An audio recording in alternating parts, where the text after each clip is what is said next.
Et yop tout le monde. Alors, on se retrouve aujourd'hui pour l'épisode numéro 2 de MMORPG Tycoon 2. Alors, dans le dernier épisode, qu'est-ce qu'on avait dit? Il fallait que je vous montre les classes que j'avais commencé à préparer. On va commencer par le premier, mon petit archer elfe. Bon, vous connaissez les archers, hein. Une classe généralement qui a peu de points de vie, qui a pas mal de... Là, on va dire c'est sa mana. Là, c'est de la rage pour lui. Pour ça logique, pour les personnages physiques qui n'utilisent pas de sort magique, d'utiliser de la rage au lieu de la mana. Et puis une vitesse assez élevée. Niveau compétences, bon, une attaque de base, moyenne portée, des dégâts, une génération de rage parce que sinon ils se régènent pas leur rage, ils sont obligés d'attendre entre chaque combat donc ça serait chiant. Un petit tir en cloche, son premier petit sort, pareil, moyenne portée, ça commence à faire un peu plus de dégâts mais ça consomme de la rage. Et puis bah, comme troisième sort qui se débloque niveau 2, j'aime bien commencer à mettre des sorts qui sont sympathiques. Donc là, un sort qui consomme 2 de rage, qui commence à être beaucoup, mais par contre qui met des beaux dégâts aussi, et qui ralentit pendant 2 secondes. Et ça, c'est vraiment strong. Ça, c'est vraiment fortiche. Donc voilà. On va passer au suivant. Mon petit guerrier nain. Alors, mon guerrier nain, lui, ça va être un gros tank. Vous voyez, 15 points de vie. Une rage de base qui est quand même bien moins élevée que les archers, faut bien quand même les nerfs quelque part, il a énormément de points de vie. Donc une rage pas très élevée et une vitesse de base très très lente, il est à la limite d'état 2. Donc voilà. En niveau sort, l'attaque de base ça sera un coup de hache. Qui connaît, elle est pas terrible, mais c'est la seule que j'ai trouvé. Alors un coup de hache qui fait vraiment mal, d'ailleurs je vais le baisser, je pense à 0,7. Voilà. Un coup un coup qui fait 0.7 et qui génère de la rage, du coup comme les archers, sauf que lui il est un peu plus lent. Alors on va le mettre à 2 secondes aussi, allez hop. Un petit sort qui met un passif, enfin qui met un buff, qui coûte 2 de rage, mais qui met par contre un bonus de protection de 30% pendant 6 secondes. Et par contre qui a un cooldown de 10 secondes qui est énorme. C'est l'un de mes plus gros cooldowns, mais par contre le sort est incroyable. 30% de tankiness pendant 6 secondes, c'est vraiment fort. Et puis bah comme sort de niveau 2, une petite hache régénérante qui coûtera aussi 2 de rage, qui fera 1,2 de dégâts, mais qui régène 1,5 sur 4 secondes, donc vraiment strong. Et on passe au dernier, mon petit tréant, 12 points de vie, pas trop mal, une mana de base normale, 10, et une vitesse qui est un petit peu plus élevée que le guerrier quand même, hein, on va pas se mentir.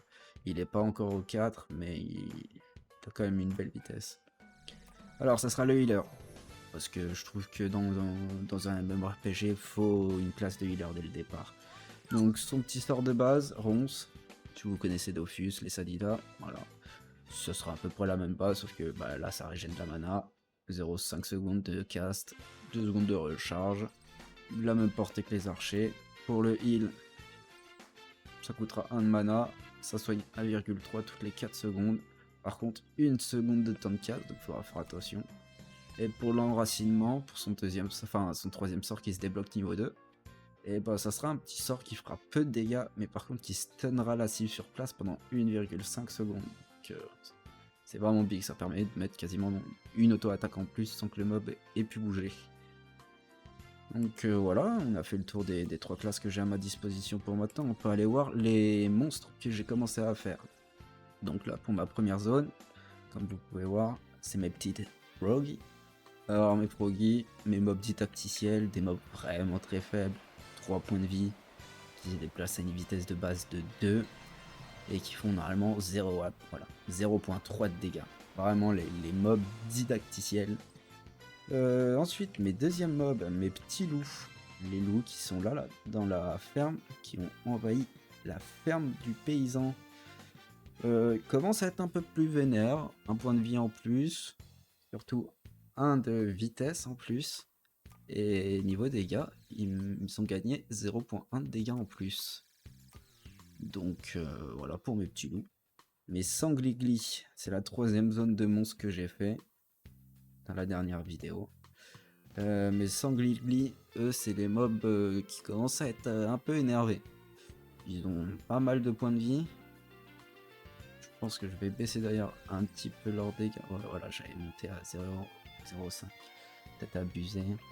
Je vais me mettre encore un 0,3 comme les autres, mais par contre c'est qu'ils ont le double de points de vie quoi. Hop là, donc voilà pour mes sangliers. Et en 4ème zone, je verrai encore, j'ai pas décidé là, on a les araignées à débloquer, mais je pense pas qu'on mettra des araignées. Ce serait bien que comment ça va être une première source de monstres. Je me verrais bien faire des petits gobelins, je pense en vrai. On va voir les pré-réglages, il me semble que j'avais vu des gobelins qui étaient vraiment sympathiques. Gobelins, voilà. Donc je pense qu'on se fera des petits gobelins. Je vais faire des golbins. Je vais les appeler les golbins. Voilà. Donc on aura des golbins. Qu'est-ce qu'on a à faire ensuite aperçu. Finance. Non, vente. Je vous en avais parlé ça du coup hier, mais je vais vous le montrer, ça sera plus parlant. Donc je vous avais dit, je mets le prix du jeu moitié prix. Regardez, prix moyen d'achat 40, je le mets à 20. Comme ça va motiver les gens à venir essayer mon jeu. Et comme je suis pratiquement sûr que ceux qui vont venir essayer, ça va leur plaire à 90% du temps, et ben je mets le prix d'abonnement au prix moyen. J'hésite même à le mettre à 20 euros, enfin à 20 $, mais on verra peut-être plus tard si je manque de sous. Mais normalement, si on reste avec ces paramètres-là, on ne devrait jamais manquer de sous. Ensuite, faut que je fasse les niveaux XP que j'avais parlé avec vous hier. Alors, on va commencer par la récompense de quête. Moi, comme vous avez pu voir, j'ai déjà... Je vais vous les montrer directement. J'ai un PNJ ici qui donne 2 quêtes pour aller tuer les mobs ici. Donc, une quête qui demande d'aller tuer 2 mobs et une autre qui demande d'aller tuer le boss. Et sa 3ème quête nous envoie, hop, au PNJ là du village. Ensuite, le PNJ du village, pareil, il nous fait aller visiter 2 endroits et il nous ramène au prochain PNJ qui se trouve juste là. Donc en gros, vous pouvez compter, ça fait à peu près 3, 6, 9, 12, 15 et sûrement 18 quêtes. On va essayer de faire ouais, une vingtaine. Ça serait bien de faire un peu moins de quêtes quand même. 18, ça va commencer à faire beaucoup. Je pense qu'on fera pas de PNJ dans cette ville vu qu'on en a fait un dans le village. Ouais, on fera 15 quêtes à peu près. Donc là, qu'est-ce qu'on veut? Combien de quêtes pour gagner un niveau? On demande 20 quêtes parce qu'on veut pas que quand ils aient fait toutes les quêtes, ça leur fasse passer le niveau. Donc on leur dit, voilà, on veut que vous fassiez 20 quêtes pour passer niveau 2. Pour passer le niveau 19 à 20, ça serait bien que vous en fassiez, on va dire, allez, 75. Récompense en or pour les quêtes. Les quêtes de récolte, on va mettre 5. Et les quêtes de chasse, on va mettre 12. Combien de quêtes de chasse pour gagner un niveau? Là, c'est à peu près pareil, on va mettre 18. Et là, 70. Donc voilà, on peut faire appliquer pour ça. Niveau monstre. Combien de monstres on veut? XP de base, on va dire 5. XP supplémentaire par niveau, on va dire 10. Dire que ça monte de 11 en 11. Vu qu'on demande d'en tuer 2, plus 3, plus 3, plus 3, ça va faire 11. Donc quoi, on aimerait qu'ils en éliminent, on va dire 17. Voilà. Donc appliqué. Et voilà, je pense qu'on n'est pas trop mal. On n'est pas trop mal du tout pour les paramètres. Il me semble qu'on est prêt à lancer notre partie. Hein.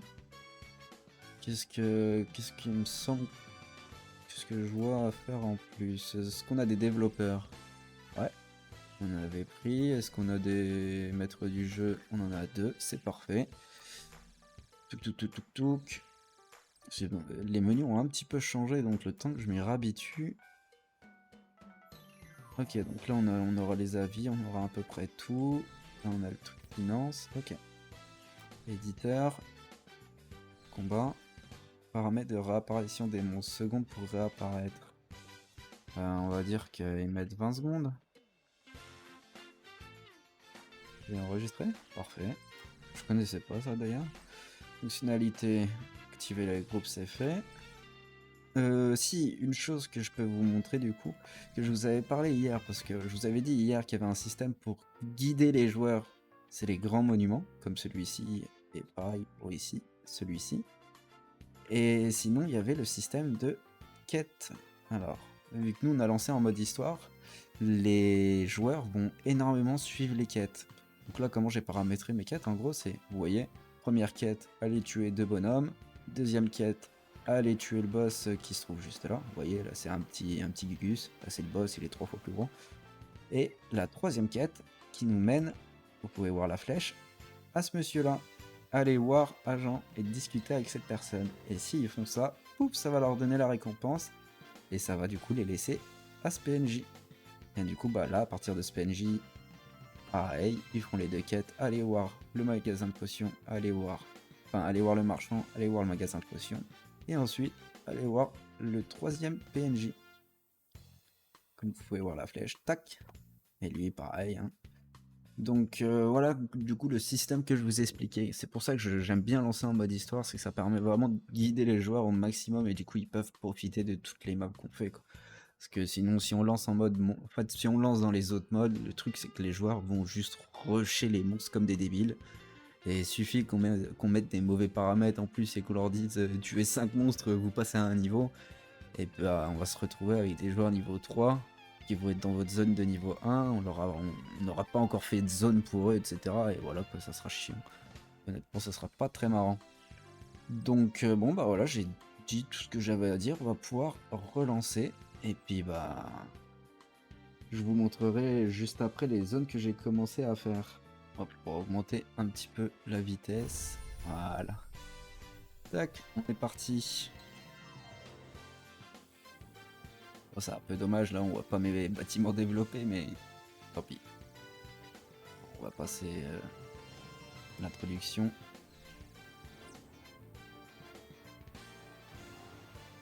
Alors, mon premier joueur, ah, il a spawn dans l'autre ville. Et c'est un guerrier. Alors, qu'est-ce qu'il nous fait alors? Est-ce qu'il va chercher la quête? Ah, vous voyez, direct, premier réflexe qu'ils ont tous vu qu'on est en mode histoire, aller chercher les quêtes.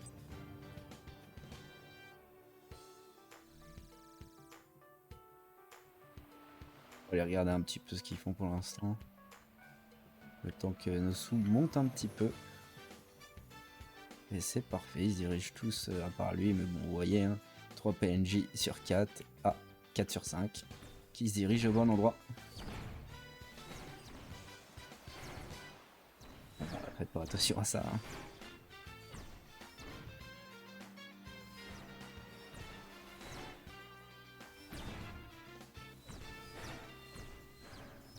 Parfait.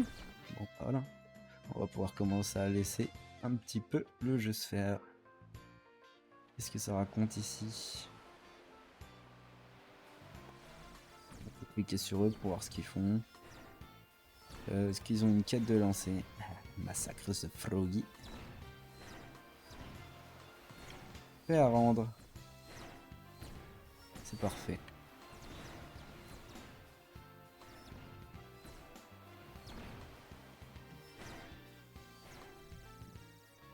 Non, ils prennent trop d'XP. C'est pas parfait du tout.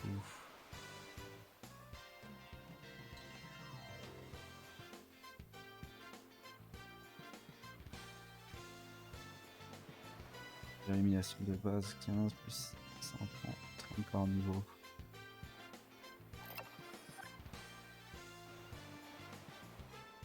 Ok, bon, c'est bon, j'ai rattrapé un peu la bêtise. Ça aurait été chiant qui monte trop vite en fait, c'est surtout ça le problème. Ah, un premier mort en bas. Un deuxième mort. Qu'est-ce qu'ils font pour mourir autant? Ouais, mais comme des guerriers, ils bougent pas.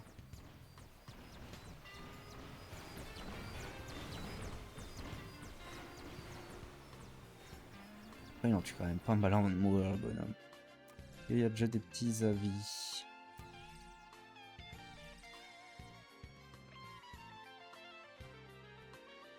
Le décor est vraiment beau.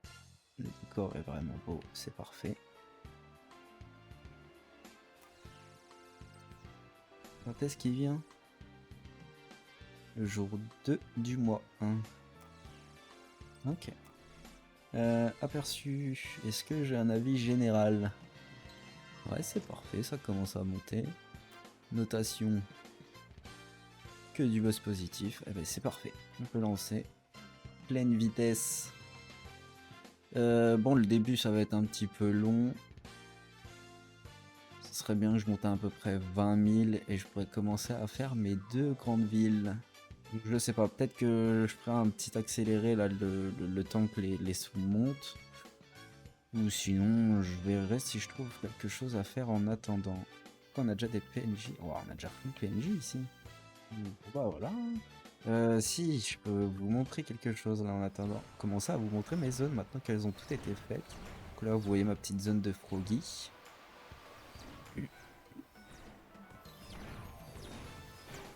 Zone de grenouille qui est proche de l'eau. Bon, c'est la merde. Vas-y. On va dire que c'est juste de l'eau douce.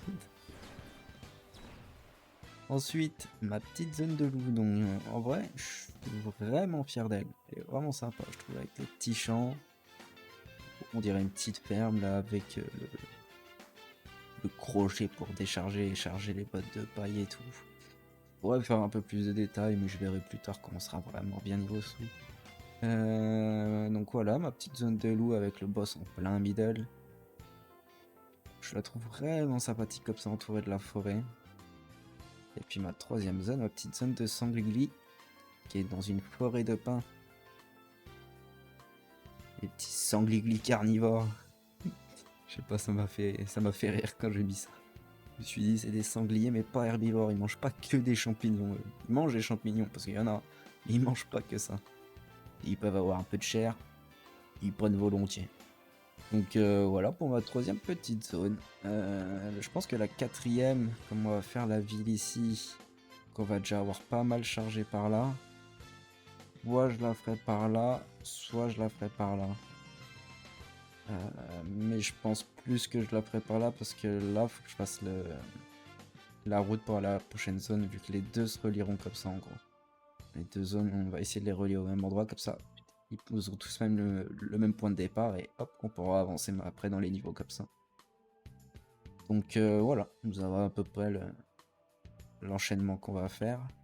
Ouais, si, en vrai, on va la faire là, la troisième zone. Et pour eux, on pourrait la faire là. Se faire une grande ville lutin. Ça peut être sympa. Là, ici aussi, faire une grande ville lutin, ça peut être vraiment sympathique. Il y a pas mal de trucs à faire. Mais bon, dans un premier temps, ce serait bien déjà qu'on fasse les villes. Là, sinon, on risque de galérer un petit peu. Alors, on va remettre la pleine vitesse. Ça me fait peur, je vois déjà des mecs qui sont là-bas. Mais ils ont été sacrément vite. Je veux bien que moi je rush pas mal sur les jeux vidéo, mais alors ouais. Bon, je pense que je vais commencer la création de la ville. Et puis bah on se laissera sur ça pour cet épisode. J'ai fait encore pas mal de blabla, mais bon ça m'a permis au moins de rattraper l'épisode d'avant où c'était du commentaire par-dessus et j'ai un petit peu moins aimé faire ça.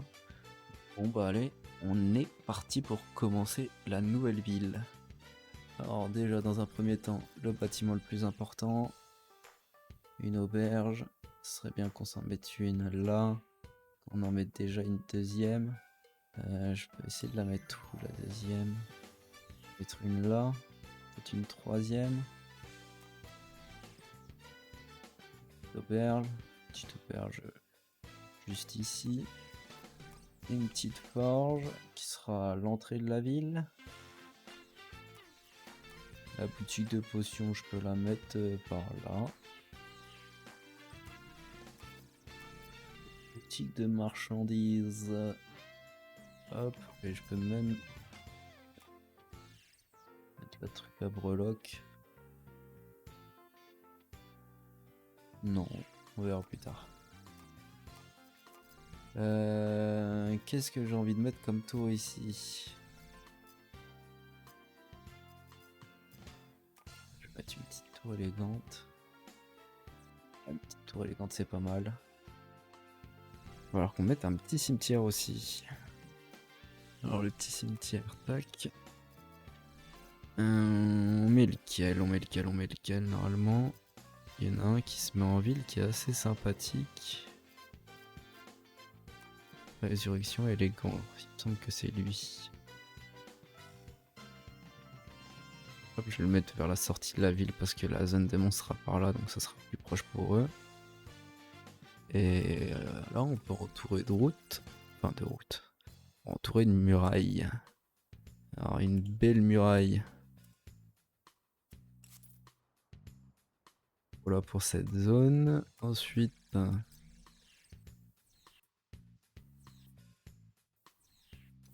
tac, la petite taverne. On va essayer de faire vite. La forge. Petite boutique de potions.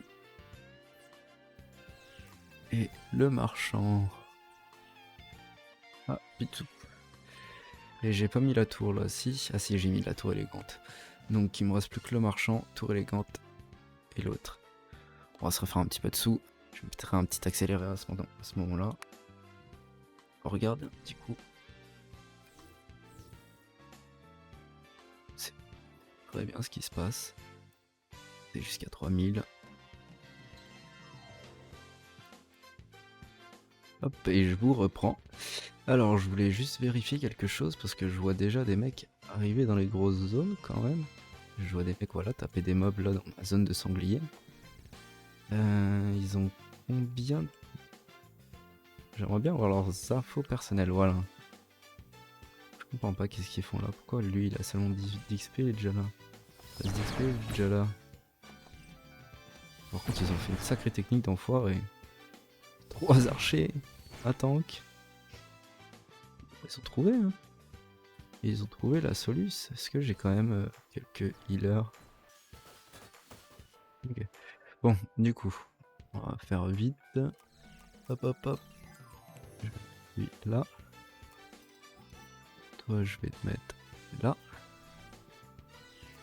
Et petite tour élégante juste ici. Bon bah voilà les gars, j'espère que vous avez kiffé la vidéo.